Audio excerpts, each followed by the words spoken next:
messieurs les journalistes, je m'en vais pour vous apaiser que tout ce que le directeur des cabinets fait, c'est sur proposition du chef de l'État. C'est le chef de l'État qui lui soumet des questions. Lui, à son tour, il étudie, il évalue et il fait des propositions au chef de l'État. Et il y a aussi une étape qui suit, c'est l'étape maintenant de la matérialisation de ces programmes. D'aucuns pensent que le directeur des cabinets, tel qu'il est là, tout ce qu'il fait actuellement, bon, les vaillants directeurs des cabinets, qui est d'ailleurs apprécié à sa juste valeur par les présidents de la République, on pense que tout ce qu'il fait, ce sont ses stratagèmes. Il est en train de faire ses prouesses, de mettre en parade ses prouesses pour se faire une santé politique. Non, il est en train d'accomplir sa mission. Et je vous ai ici cité l'article 2 au point 3, qui lui donne les prérogatives d'étudier, d'analyser et d'évaluer toutes les questions touchant au domaine politique, juridique, diplomatique, économique, social et culturel de la vie nationale.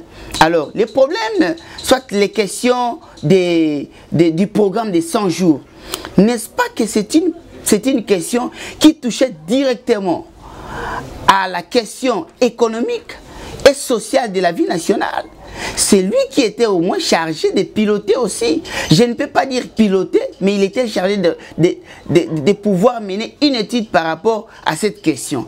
Maintenant, par rapport à la matérialisation, il y a eu au moins des personnes qui ont eu à matérialiser ces programmes. Mais, messieurs les journalistes, je m'en vais pour vous apaiser que tout ce que le directeur des cabinets fait, c'est sur proposition du chef de l'État.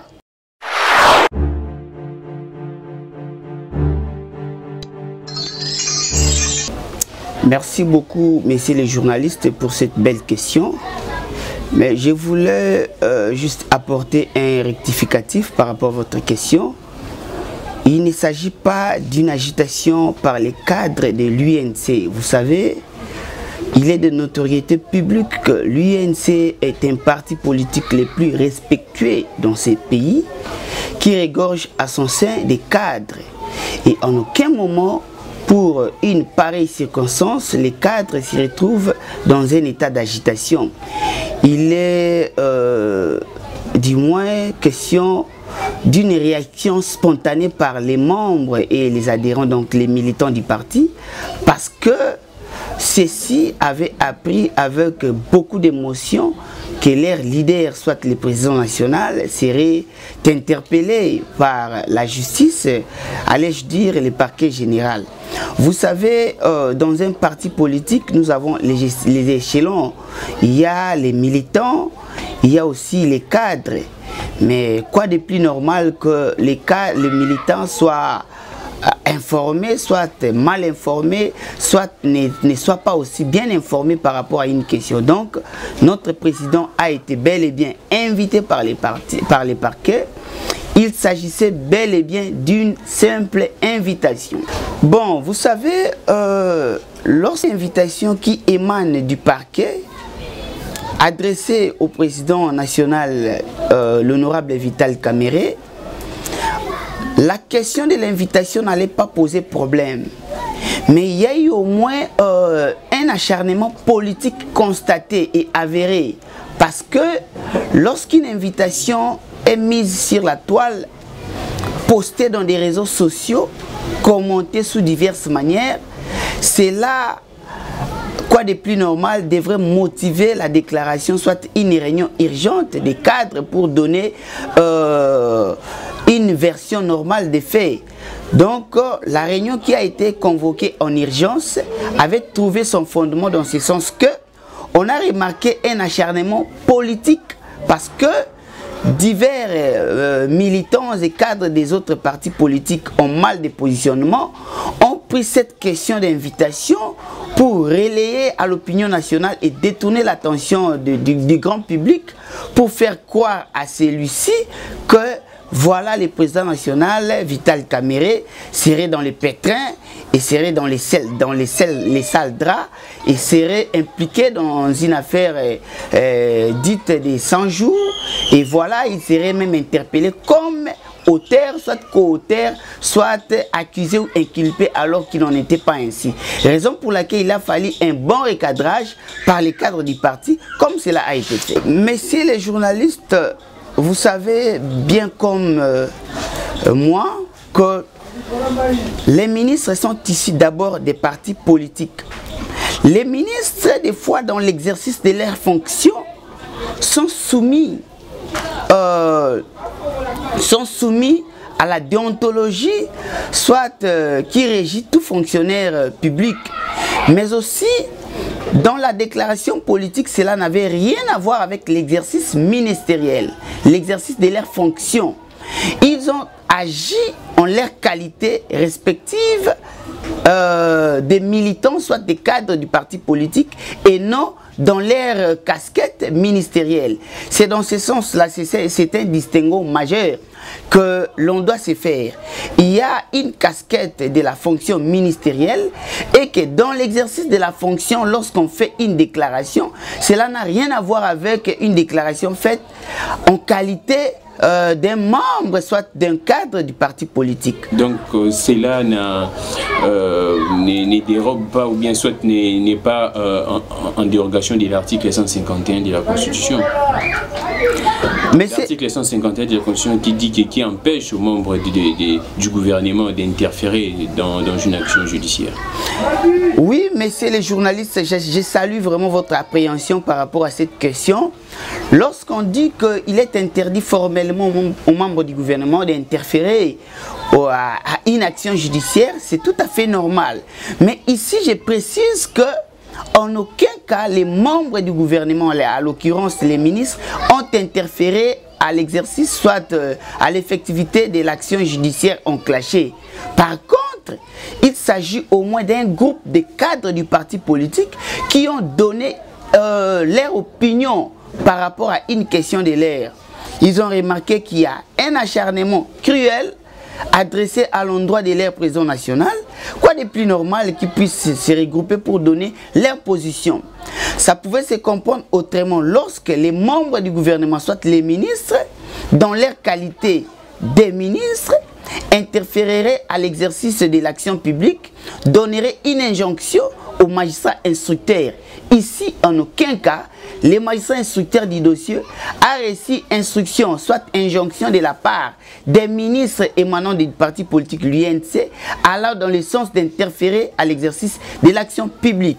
Que cela soit bien entendu une bonne fois pour toutes, il s'agit au moins d'une déclaration faite par les membres d'un parti politique à l'endroit des personnes qui viseraient, soit qui chercheraient à imputer faussement des allégations à l'endroit de leur président national. J'aimerais aussi attirer l'attention du grand public s'agissant de cette question d'acharnement.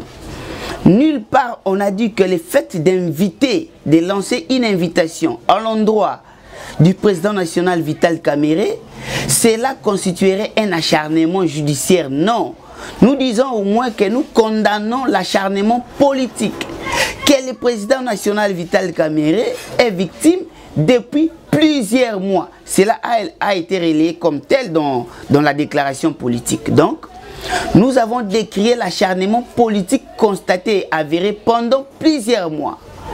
Cette invitation, c'est une invitation dans le cadre d'un dossier ouvert devant les parquets, c'est tout à fait normal. Mais nous décrions au moins l'acharnement politique parce que vous savez, il est de notoriété publique que depuis plusieurs mois, son Excellence, le docteur Vital Kamerhe, fait objet de plusieurs attaques personnelles, les attaques politiques, alors que dans ses fonctions, c'est le directeur du cabinet qui est chargé d'assister le président de la République dans ses prérogatives tant que chef de l'État, conformément à l'article 1er et 2e de l'ordonnance loi numéro 09-003 du 30 janvier 2009 portant organisation et fonctionnement du cabinet du chef de l'État. Mais maintenant, vous voyez, lorsque, par exemple, dans la question, s'agissant de cette fameuse question des 100 jours, un programme d'urgence piloté par les cabinets, par le président de la République lui-même, alors qu'à ce temps-là, les gouvernements n'étaient pas encore mis en place. Mais parce que conformément aux prérogatives reconnues au cabinet du chef de l'État, conformément à l'article D de l'ordonnance loi précitée, il y a maintenant une bévue constatée dans l'exécution de ces programmes. Lorsqu'il faille interpeller les personnes chargées de la matérialisation de cette exécution, quoi de plus normal qu'il y ait des poursuites judiciaires, soit qu'il y ait des failles constatées, avérées dans les chefs de certains exécutants de ces programmes. Et maintenant, lorsqu'on commence uniquement à interpeller les personnes concernées directement ou indirectement, on saute directement, il y a les langues qui se délient pour commencer à pointer du doigt son Excellence Vital Kamerhe. Alors, sans pour autant détenir les preuves probantes, les preuves irréfutables de sa responsabilité pénale, on commence déjà à inciter les magistrats. Non, il faut qu'on interpelle les directeurs des cabinets du chef de l'État, Vital Kamerhe. Il faut que ces derniers puissent démissionner. Déjà, avant même cette invitation, il y a des langues qui s'étaient déliées pour inciter à ce que le président national Vital Kamerhe soit interpellé. Et de grâce, il n'a pas été interpellé, mais on a lancé contre sa personne une invitation. Lorsqu'on lance une invitation contre une personne, dans le cadre d'un dossier RMP, rassurez-vous que cette personne doit déposer comme témoin ou renseignant.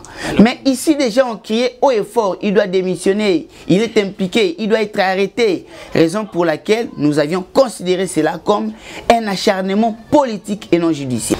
Nous sommes dans un état de droit, messieurs les journalistes, et dans un état de droit, il y a la primauté de la loi au-dessus de toute considération politique, soit sociologique, soit-elle. Messieurs les journalistes, toute personne est libre d'alléguer un fait. Mais en droit, il y a un maxime, soit un dicton latin que nous aimons beaucoup plus employer, qui dit ceci: actori incumbit probatio. Ce qui veut dire en français que la charge de la preuve incombe, soit revient à la personne, dans le chef de la personne qui allègue les faits. La fameuse question du 15 millions, le président de la République a été plus explicite là-dessus pour dire que dans cette affaire, il renouvelait sa confiance sur la personne de son directeur du cabinet, mais aussi il avait laissé à la justice de faire son travail. La justice ne peut pas être instrumentalisée, soit marcher au desiderata de ces gens-là qui crient haut et fort, soit qui éventuelle responsabilité quelconque. Il est plus aisé de dire que non, voilà, tel a détourné 15 millions. Mais c'est simple, il s'est laissé à la disposition entière de la justice jusqu'à ce jour. Nous attendons l'aboutissement des enquêtes. Lorsqu'on va l'inviter par rapport à cette question, il sera plus à l'aise pour démontrer sur son innocence, sur sa non-culpabilité par rapport à cette affaire-là. Nous sommes plus que sereins pour attendre une quelconque invitation quant à ça. Par rapport à l'implication, vous venez de dire tout à l'heure que l'enrichissement illicite. Écoutez, acheté par-ci par-là, des vaches données au Rwanda, il y a beaucoup de choses qui... Écoutez, messieurs les journalistes, vous êtes sans ignorer que M. Vital Kamerhe a assuré dans ce pays les plus hautes fonctions étatiques. Il a été président de l'Assemblée nationale de notre pays, de notre Parlement.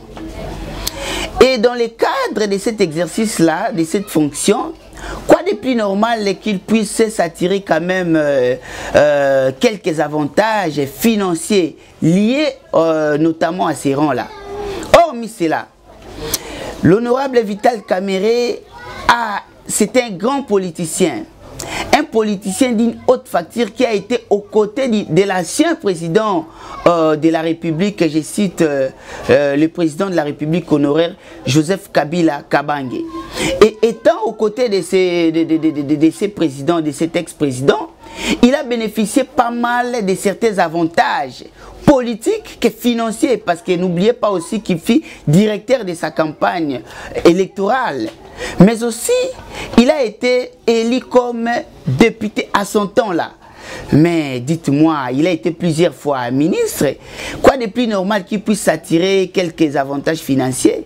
Quoi de plus normal qu'il puisse s'acheter, soit s'offrir quelques biens immobiliers? Mais il ne faut pas vous fier aux on-dit, ce que les gens disent, ce que les gens rencontrent.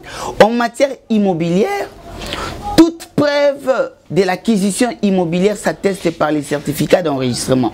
Je ne pense pas que même ceux-là qui se pointent pour commencer à lui jeter des pierres, voilà, il vient d'acquérir un tel bien immobilier. Personne d'entre ces personnes-là n'a osé présenter devant l'opinion publique un titre de propriété, soit plus de 40, 20, 10, 5 titres de propriété au nom de l'honorable Vital Kamerhe pour dire que bon, voilà comment il a acquis cette propriété. Même s'il parvenait à acquérir cette propriété, soit plusieurs propriétés, nulle part on a démontré que voilà la propriété, soit la provenance délictueuse de la somme dont il s'est acheté cette propriété. Voilà, la provenance serait délictueuse. Il aurait volé, il aurait détourné, nulle part. Ce ne sont que des racontars, ce ne sont que des imputations gratuites que nous mettons ça au compte de la commission d'une infraction qui est dénommée par les pénalistes comme imputation dommageable. C'est-à-dire les faits pour mettre dans l'actif de quelqu'un un fait précis, vrai ou faux, de nature à porter atteinte à son honneur, à sa considération ou encore à sa réputation. Je disais tantôt que dans l'état des droits, il y a un principe sacro-saint qui est celui de la légalité. Mais le principe de la légalité, connu par plusieurs juristes de notre pays, a aussi un contrepoids. Quel est le contrepoids de ces principes? Le contrepoids de ces principes, ce n'est rien d'autre que les dictons latins qui dit Salus populi suprema lex, qui veut dire en français que le salut du peuple a une supériorité sur la loi. Qu'est-ce que cela voulait dire? Que il y a des circonstances exceptionnelles qui peuvent justifier qu'une autorité administrative puisse agir par moment au mépris de la loi pour sauver une situation étatique. Rappelez-vous, messieurs les journalistes, que nous nous situons dans un contexte sui generis, lequel il n'y avait pas encore la promulgation, soit la venue d'un gouvernement piloté par un premier ministre bien entendu. Mais il y avait des priorités. Il y avait des priorités d'ordre social, d'ordre économique, qu'on ne pouvait pas passer outre. Mais, en vertu de ces principes, c'est ce que plusieurs ignorent. Non, il a fallu qu'on respecte les principes de la loi sur la passation du marché. Voilà ce qu'il a fait. Mais non, au nom de ces principes, c'est le contrepoids du principe de la légalité. Devant une circonstance exceptionnelle, n'avez-vous pas appris ici qu'on avait procédé à la nomination des commissaires spéciaux ici dans ces pays? N'avez-vous pas appris que certains gouverneurs avaient dérogé à la loi pour pouvoir nommer? C'est ça ce qu'on appelle l'application du contrepoids du principe de la légalité. Salus populi suprema lex. Donc le salut du peuple peut être supérieur à la loi. Alors, par rapport à cette théorie, il y a encore les hypothèses qui s'appliquent, qui sont d'application pour l'application du théorie du salut du peuple. Il y a notamment l'hypothèse du fonctionnaire défaite. Par là, je vais dire seulement que lorsque le directeur des cabinets, en vertu de l'article 2 de l'ordonnance loi numéro 09-003 du 30 janvier 2009 portant organisation et fonctionnement du cabinet du chef de l'État. Messieurs les journalistes, raison pour laquelle il a été question pour moi de pouvoir rapidement jeter un coup d'œil sur cette disposition. Par là, vous comprendrez même les missions, pour ne pas dire la mission dévolue au cabinet du chef de l'État. L'article 2 de l'ordonnance loi précitée donne comme mission au cabinet, soit au directeur du cabinet du chef de l'État, celle d'étudier toutes les questions qui lui sont soumises par le président de la République. Le directeur des cabinets ne prend pas des initiatives mutu proprio. Écoutez-moi bien. Lorsqu'on dit que telle personne a pris les initiatives mutu proprio, cela voudrait dire seulement qu'il a pris des initiatives de son propre gré. Mais ici, par rapport à l'ordonnance loi, tout ce que le directeur du cabinet fait, d'abord il commence par étudier toutes les questions lui soumises par le président de la République. Là, si le directeur cabinet parvient à poser tel ou tel acte, mettez-vous directement en tête que c'était une question qui lui a été soumise par le président de la République. Parce que le directeur des cabinets est chargé d'assister, il a comme mission d'assister le président de la République dans l'exercice de ses prérogatives en qualité du chef de l'État. Messieurs les journalistes, excusez-moi, c'est ce que je viens de dire ici. Le directeur des cabinets, c'est lui qui assure la direction du cabinet du chef de l'État. Là, nous sommes d'accord. Parce que c'est lui qui assure la direction. Il ne peut pas prendre les initiatives personnelles. Tout ce qu'il fait, c'est l'émanation des questions qui lui sont proposées, soit soumises par le président de la République. Il est chargé d'étudier, analyser, évaluer toute question touchant au domaine politique, juridique, diplomatique, économique, social et culturel de la vie nationale. Et faire des propositions au président de la République. Voilà. Ça, c'est le point 3 de l'article 2 qui nous concerne. D'aucuns pensent que le directeur des cabinets, tel qu'il est là, tout ce qu'il fait actuellement, bon, les vaillants directeurs des cabinets, qui est d'ailleurs apprécié à sa juste valeur par les présidents de la République, on pense que tout ce qu'il fait, ce sont ses stratagèmes.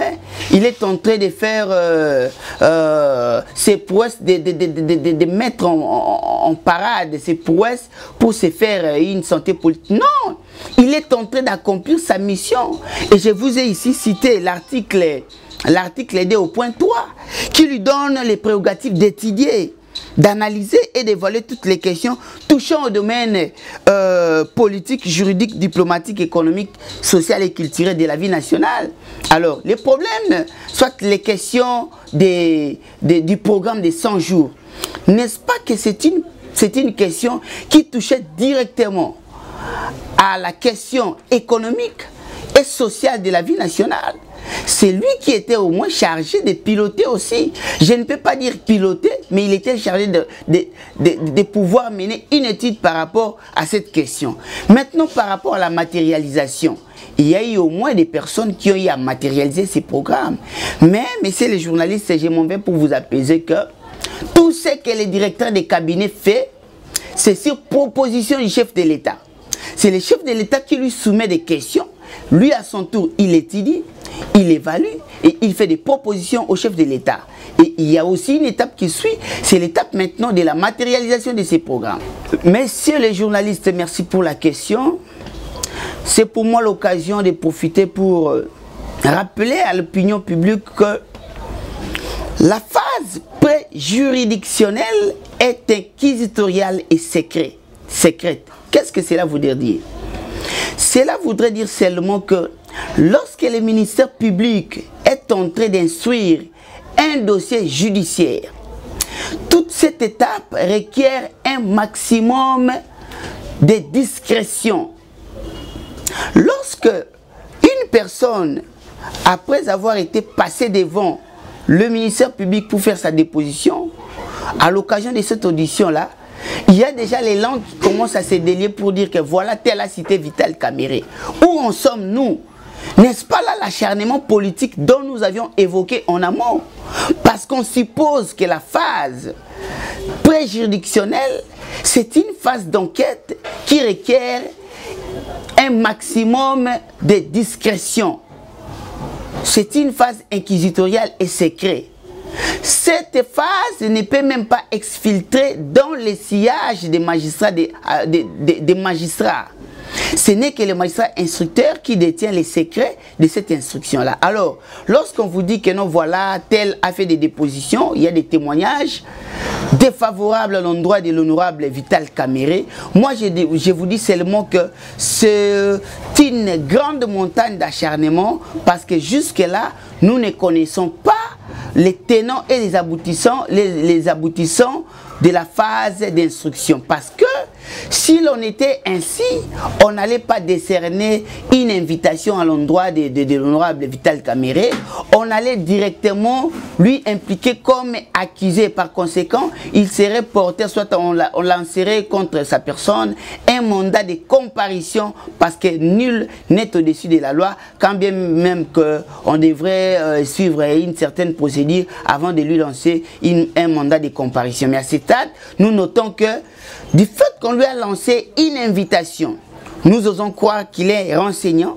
parce que détenteur de l'option, soit de la question liée à l'exécution du programme 100 jours, il doit au moins connaître certains faits, certaines vérités par rapport à ces programmes-là, raison pour laquelle on a estimé son audition nécessaire en vertu de l'article 16 du Code de procédure pénale qui donne le pouvoir au ministère public de pouvoir inviter toute personne dont l'audition paraîtra nécessaire dans l'ultime souci de la manifestation de la vérité. Mais nous ne pensons pas que le fait qu'une invitation soit lancée contre lui, voilà qu'il sera impliqué, voilà qu'il y aurait des témoignages déposés contre lui. Nous ne pensons pas qu'il y ait des témoignages faits contre sa personne, parce que si l'on était ainsi, on allait décerner contre lui un mandat de comparution. Mais parce qu'on a déjà décerné une invitation, nous pensons que c'est un renseignant qui doit donner quelques éclairages pour aider les magistrats à pouvoir mener à bon port l'enquête préjudictionnelle. Même pas. Messieurs les journalistes, laissez-moi apaiser les esprits de plusieurs que, à ce stade, il n'est pas question de la culpabilité. L'opinion publique allait se poser de telles questions au cas où on lancerait contre sa personne, contre la personne de l'honorable Vital Kamerhe, un mandat de comparution. Déjà à ce stade, parce qu'on lui a lancé une invitation, il doit donner des témoignages. Mais du moins, s'il parvient à donner des faux témoignages, c'est à ce stade-là qu'on peut ouvrir contre lui un autre dossier pour faux témoignage. Soit on peut se saisir de lui pour faux témoignage. Mais il est serein. Il détient jusqu'à présent un arsenal de vérité par rapport à la réalisation de ces programmes-là. Et il a promis de collaborer avec la justice. Il va aider la justice, il va aider les parquets, le ministère public pour mettre à sa disposition tout ce qui est dans son actif en termes de vérité. Nous ne pensons pas qu'à ce stade, l'honorable Vital Kamerhe puisse s'hasarder à ne pas vouloir coopérer avec la justice. Il a promis d'ailleurs, il a rappelé aux militants du parti d'être serein parce qu'il va coopérer avec la justice. Je vous rappelle que ce n'est pas sa première épreuve judiciaire, encore que celle-ci ne soit pas une épreuve judiciaire. Ça, c'est juste une démarche judiciaire. Il a été soumis à une ride d'épreuves judiciaires. Rappelez-vous de l'affaire dite Wivine Moleka. Mais je l'ai vu devant les hauts magistrats de la Cour suprême. Il a été très serein. Il a comparé. Plusieurs fois, l'opinion et les militants se faisaient beaucoup de soucis. Mais l'honorable Vital Kamerhe s'est présenté plusieurs fois. Seul, quand bien même qu'il y avait les collectifs d'avocats, mais il se confondait parfois à ceci parce qu'il était tellement serein, calme. Il était tout à fait calme pour donner la version des faits. Vous savez la suite de ces dossiers, alors que dans ces dossiers, il n'est pas impliqué. Ce n'est pas un accusé, ce n'est pas un inculpé, mais c'est juste un renseignant. Il est tellement calme, il ne sera pas inquiété, on ne va même pas procéder à son arrestation. Ça, ce sont des colportages, des commérages par ceux-là qui sont mal de positionnement politique, qui veulent seulement décourager, démoraliser les bataillons, soit la troupe qui est menée par le président national Vital Kamerhe. C'est le moment pour moi de rappeler à l'opinion publique qu'il y a des fois d'autres mauvaises langues qui colportent des commérages au nom de notre allié l'IDPS. J'ai suivi la déclaration de l'honorable vice-président Jean-Marc Kabound qui a appelé les militants de l'IDPS à la retenue et à la grande circonspection par rapport à cette question. Je ne pense pas que le président de la République ait lâché son allié de taille, qui est l'honorable Vital Kamerhe, le président national du parti, l'UNC. Messieurs les journalistes, rappelez-vous que lorsque les mauvaises langues continuent à diaboliser, lorsque les mauvaises langues se livraient à cette campagne de la diabolisation, tant par des médias que par des réseaux sociaux pour dire que voici le président de la République a fait ceci. Mais lui-même, le président de la République, pour renouveler sa confiance à son allié de taille, qu'est-ce qu'il a fait? Devant même une presse internationale, il avait lavé ces derniers. Même dans la présente affaire, je ne pense pas qu'il y a eu un moment où le président de la République a débuté un tel propos. Ce sont des mauvaises langues. Ce sont des personnes mal intentionnées, en mal de positionnement, qui cherchent à tout prix l'hécatombe au sein de la coalition INC-IDPS, qui cherchent maintenant à débiter des propos incendiaires allant dans le sens de révolter les esprits faibles, les esprits qui ne supportent pas qu'on puisse toucher à leur leader. C'est ainsi qu'il y a de telles campagnes, mais nous profitons de votre micro et de votre caméra pour appeler les uns et les autres à la plus grande retenue, à la plus grande sagesse et à la circonspection, parce que nos deux leaders, à l'occurrence le président, son excellence, le président de la République, Félix Antoine Tshilombo Tshisekedi, et notre président du parti, le directeur du cabinet, l'honorable Vital Kamerhe, nos deux leaders sont les leaders politiques, sont habitués à la sportivité politique. En aucun moment, l'honorable Vital Kamerhe est passé à la télé pour inciter le militant à pouvoir tenir des propos incendiaires. Alors j'en appelle à tous nos militants respectifs d'être disciplinés, de développer une maturité politique, doublée d'une sagesse politique hors pair, pour observer les questions de l'air avec finesse, toutes les questions de l'air avec finesse. Vous n'oubliez pas que l'attention de notre pays, soit de l'action du gouvernement, est orientée actuellement sur la question de la pandémie Covid-19. Mais voilà qu'on cherche à égratigner une question pour détourner l'attention de plusieurs et inciter maintenant nos militants à pouvoir bannir soit les questions d'ordre hygiénique, les questions du respect de la distanciation, parce que lorsque les militants de l'UNC sauront que voilà, il y a un acharnement politique contre leurs leaders, ils ne se laisseront pas faire. Ils voudront à tout prix adopter un comportement. Lequel comportement aurait d'incidence grave, majeure et catastrophique par rapport à la pandémie de l'air. Imaginez-vous si maintenant les militants décident de descendre sur la rue pour manifester leur désarroi parce qu'on continue à tirer à la longueur de la journée sur leurs leaders.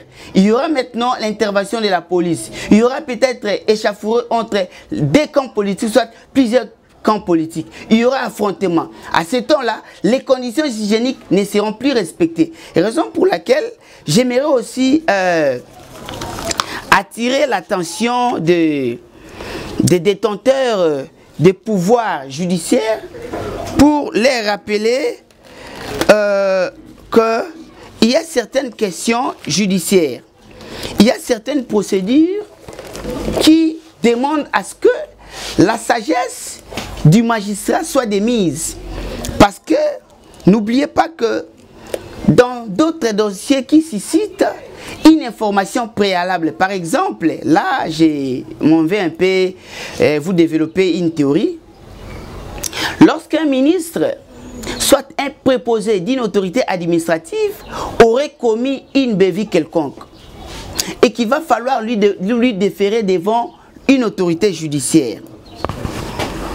Dans l'intérêt général, il est demandé à ce que, avant que l'autorité judiciaire puisse déclencher avec force, avec beaucoup de sagacité, toutes les procédures voulues pour l'aboutissement, soit le déclenchement de l'action publique, il va falloir que l'autorité politique soit en amont informée. C'est-à-dire quoi? Pourquoi? Parce que non seulement lorsqu'il y a des agissements délictueux, c'est-à-dire un comportement infractionnel reproché par un proposé de cette autorité-là, l'exercice de l'action publique et la solution judiciaire et leur gravité peuvent avoir des répercussions sur l'ordre social, sur la tranquillité publique par la qualité de leurs auteurs. Un ministre de l'Intérieur qui est soupçonné d'avoir commis un fait infractionnel et qu'il soit déféré en procédure de flagrance devant une autorité judiciaire, on doit à tout prix informer l'autorité administrative dont dépend ce ministre-là. Pourquoi? Parce que l'aboutissement de l'action judiciaire peut avoir des conséquences directes sur l'ordre social. Là, j'ai devant moi le manuel intitulé « Circulaire et instructions générales ». C'est un manuel qui a été rendu possible grâce au programme d'appui à la gouvernance financé par les fonds européens de développement. Je suis à la page 54, au chapitre 6, intitulé « De l'avis à donner aux autorités politiques et administratives de l'ouverture d'une instruction à charge des membres de leur personnel ou des tiers de la solution intervenue. » Bon, encore que nous ne sommes pas dans cette logique, nous ne sommes pas à ce niveau où il y a une quelconque culpabilité du président Vital Kamerhe.